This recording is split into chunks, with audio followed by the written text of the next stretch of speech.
Students, अब हमने first law of thermodynamics discuss कर लिया है, साथ में उसके लिमिटेशंस भी हमने डिस्कस कर ली थी लास्ट वीडियो में। आज हम स्टार्ट करेंगे सेकंड लॉ ऑफ थर्मोडायनेमिक्स। तो आपने देख लिया कि क्योंकि फर्स्ट लॉ में लिमिटेशंस थी इसलिए there is need for second law, right. तो what is second law of thermodynamics? Due to limitations in first law there was need for second law and the important statements of second law are: it is impossible to convert heat completely into equivalent amount of work without producing some other change in some other part of the system। ठीक है students, इसका मतलब ये हो गया कि आप work को तो हीट में कंप्लीटली कन्वर्ट कर सकते हो, लेकिन हीट को आप कंप्लीटली वर्क में कन्वर्ट नहीं कर सकते। जितनी भी हीट एब्जॉर्ब होगी उसका कुछ पार्ट वर्क में कन्वर्ट होगा, लेकिन कुछ पार्ट एक्सचेंज होगा between system and the surrounding. ठीक है, तो कंप्लीटली हीट वर्क में कन्वर्ट नहीं हुई, कुछ part is exchanged between system and the surrounding. ये इसकी फर्स्ट स्टेटमेंट थी। सेकेंड स्टेटमेंट थी: all natural and spontaneous processes take place in one direction only and are therefore thermodynamically irreversible। जितने भी आपके नेचुरल प्रोसेसेस होते हैं, जिनको आप स्पॉन्टेनियस प्रोसेसेस भी बोलते हैं, वो सिर्फ एक डायरेक्शन में ही हो सकते हैं। इसका मतलब वो होते हैं इररिवर्सिबल।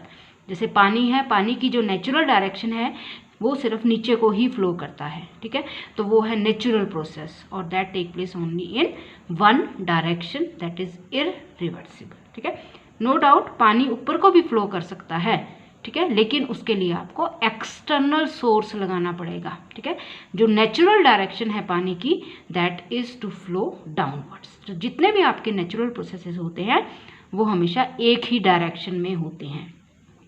थर्ड है: it is impossible to take heat from a reservoir and convert it into work by a cyclic process without transferring it to a cold reservoir. जैसे मैंने आपको फर्स्ट में बोला, फर्स्ट स्टेटमेंट में, कि हीट को आप कंप्लीटली वर्क में कन्वर्ट नहीं कर पाओगे, आपको कुछ हीट को ट्रांसफर भी होगी between system and the surrounding. तो वही इसमें बोला जा रहा है, it is impossible to take heat from a reservoir and convert it into work by a cyclic process without transferring it to a cold reservoir। और फोर्थ है इसकी: heat cannot itself pass from cold to hot body। तो first law था, उसने ये बोला था कि there is exchange of heat। Heat एक पार्ट ऑफ द सिस्टम से दूसरे पार्ट ऑफ द सिस्टम को जाती है, उसने हॉट कोल्ड की कोई बात नहीं की। ठीक है, लेकिन यहाँ सेकेंड लॉ बोलता है कि अपने आप हीट हॉट से कोल्ड को जा सकती है, जो उसका नेचुरल प्रोसेस है, लेकिन हीट अपने आप कोल्ड से हॉट बॉडी को नहीं जा सकती। और फिफ्थ पोस्टुलेट है इसका, या फिफ्थ स्टेटमेंट है इस लॉ की, it is impossible for a self acting machine unaided by external source to convey heat from cold to hot body। तो वही चीज़ें रिपीट हो रही हैं बार बार कि आप एक ऐसी सेल्फ एक्टिंग मशीन नहीं बना सकते जिसमें आप कोई एक्सटर्नल सोर्स ना लगाओ और फिर भी वो हीट को ट्रांसफ़र करे कोल्ड से हॉट बॉडी। वही बात कि जितने भी आपके नेचुरल प्रोसेसेस होते हैं वो एक डायरेक्शन में हो सकते हैं। नेचुरल प्रोसेस अपने आप हीट हॉट से कोल्ड को चली जाती है, ठीक है, लेकिन कोल्ड से हॉट को भी जा सकती है, लेकिन तब कब? जब आप एक्सटर्नल सोर्स लगाओगे। ठीक है, तो आप ऐसी कोई मशीन नहीं बना सकते कि आप एक्सटर्नल सोर्स ना लगाओ और फिर भी हीट कोल्ड से हॉट बॉडी को ट्रांसफ़र हो सके। स्टूडेंट्स, तो these are some important statements of second law of thermodynamics. ठीक है, अब ये जो जितने भी स्टेटमेंट्स आपने देखे student second law of thermodynamics की, ये एक मॉडिफिकेशन पर बेस्ड हैं। और वो मॉडिफिकेशन क्या है कि all forms of energy can be converted into heat. ठीक है, फर्स्ट लॉ यही बोलता है कि all forms of energy can be converted into heat, but no process is available for converting heat so obtained completely into other form of energy. वही चीज़ हमने बोली कि हीट को आप कंप्लीटली वर्क में ट्रांसफ़र नहीं कर सकते। यही यहाँ पे भी यही हो रहा है कि जितनी भी आपकी एनर्जी की फॉर्म्स हैं उनको आप हीट में कंप्लीटली ट्रांसफ़र कर सकते हो, लेकिन ऐसा कोई प्रोसेस अवेलेबल नहीं है जो हीट को completely other forms of energy में ट्रांसफ़र कर सके। एनर्जी को हीट में कन्वर्ट कर सकते हो, but heat can not be converted into all forms of energy. ठीक है, उसके बाद एडवांटेजेस देख लो सेकेंड लॉ की।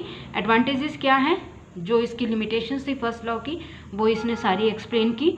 और इसकी पहली एडवांटेज था कि it helps in predicting the feasibility of a chemical reaction. ठीक है, सेकेंड लॉ की हेल्प से आप ये बता सकते हो कि कोई रिएक्शन फिजिबल है कि नहीं।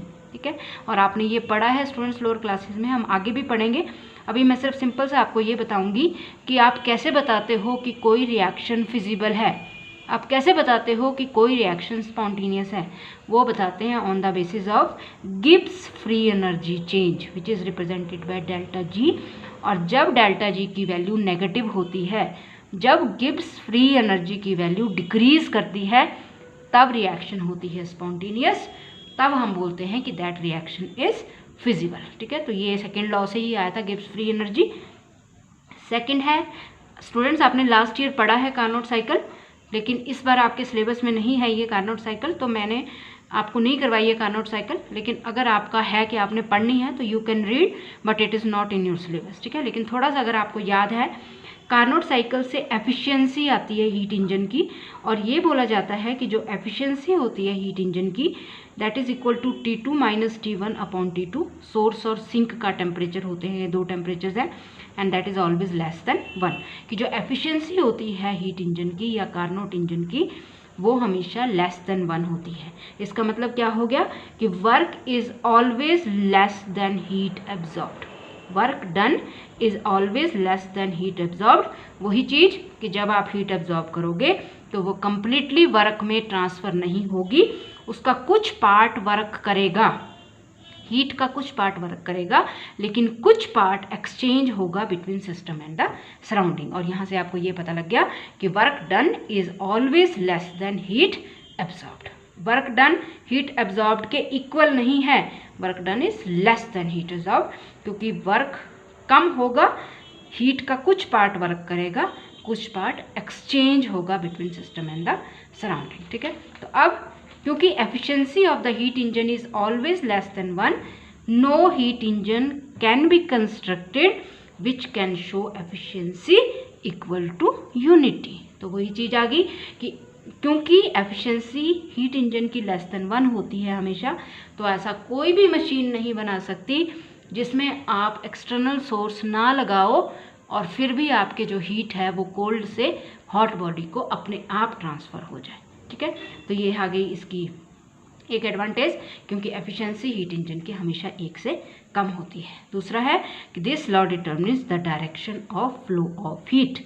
ये लॉ डिटर्मिन करता है direction of flow of heat, कि हीट हमेशा हॉट से कोल्ड बॉडी को इटसेल्फ ट्रांसफ़र होगी। ठीक है, इटसेल्फ जाएगी हॉट से कोल्ड बॉडी को। जब आप दोनों को कांटेक्ट में लाओगे तो हॉट से एकदम कोल्ड को चली जाएगी, वो उसका नेचुरल प्रोसेस है। लेकिन कोल्ड से हॉट में जाने के लिए you require external energy source.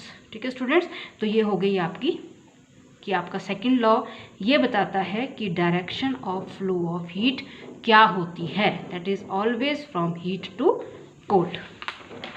Last में स्टूडेंट थोड़ा सा देखेंगे हम कि स्पॉन्टेनियस प्रोसेसेस क्या होते हैं, तो वो आपको पता ही है, पढ़ा भी है आपने। स्पॉन्टेनियस प्रोसेसेस आप उनको बोलते हो the process which occur without the assistance of external source. कोई भी प्रोसेस जो विदाउट एक्सटर्नल सोर्स हो उसको आप स्पॉन्टेनियस प्रोसेस बोलते हैं। जैसे हीट अपने आप हॉट से कोल्ड बॉडी को ट्रांसफ़र हो जाती है, कोई एक्सटर्नल सोर्स नहीं लगाना पड़ता, दो बॉडीज़ को कंटेक्ट में लाओ, हॉट एंड कोल्ड, अपने आप ट्रांसफ़र होगी। सिमिलरली पानी है, हमेशा डाउन द हिल आता है। ठीक है, तो वो भी उसकी नेचुरल डायरेक्शन है, कोई एक्सटर्नल सोर्स नहीं लगाना पड़ता, अपने आप ही नीचे को आता है। कोई चीज़ आप ऊपर को भी फेंको तो भी वो नीचे ही आती है। ठीक है, तो ये है आपका कि processes which occur without the assistance of external source are called spontaneous processes.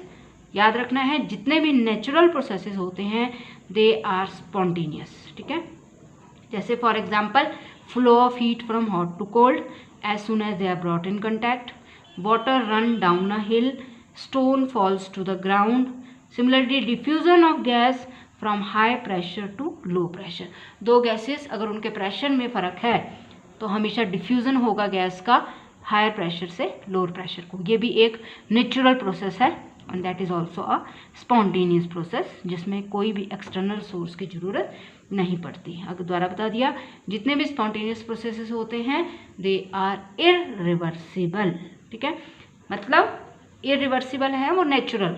ठीक है, पानी हमेशा डाउन द हिल ही आता है, राइट, अप द हिल वो अपने आप कभी नहीं जाता, तो ये उसका इरिवर्सिबल प्रोसेस है। लेकिन आप उसको रिवर्सिबल कर सकते हो, लेकिन उसके लिए आपको एक्सटर्नल सोर्स लगाना पड़ता है। तो all spontaneous processes are irreversible but can be reversed with external source. और वो एक्सटर्नल सोर्स आप क्या लगाओगे? एनर्जी फ्रॉम आउटसाइड, किसी एनर्जी सोर्स से आप एनर्जी सप्लाई करोगे, और जब आप एक्सटर्नल सोर्स से एनर्जी सप्लाई करोगे तो प्रोसेस क्या हो जाएगा? वो भी रिवर्सिबल। ठीक है, तो स्टूडेंट्स आज हम इतना ही पढ़ेंगे। सेकंड लॉ की स्टेटमेंट्स आपको करवा दी, सेकंड लॉ की एडवांटेजेस एप्लीकेशंस आपने कर ली। नेक्स्ट जो आपके सिलेबस में है, लॉज आपको सिर्फ थोड़े थोड़े टच करने थे, लॉज कि क्या होते हैं, first law, second law, zeroth law, उस तरह से थर्ड लॉ। ठीक है, तो ये सब कुछ आपने लोअर क्लासेस में पढ़ा है। ठीक है, थैंक यू।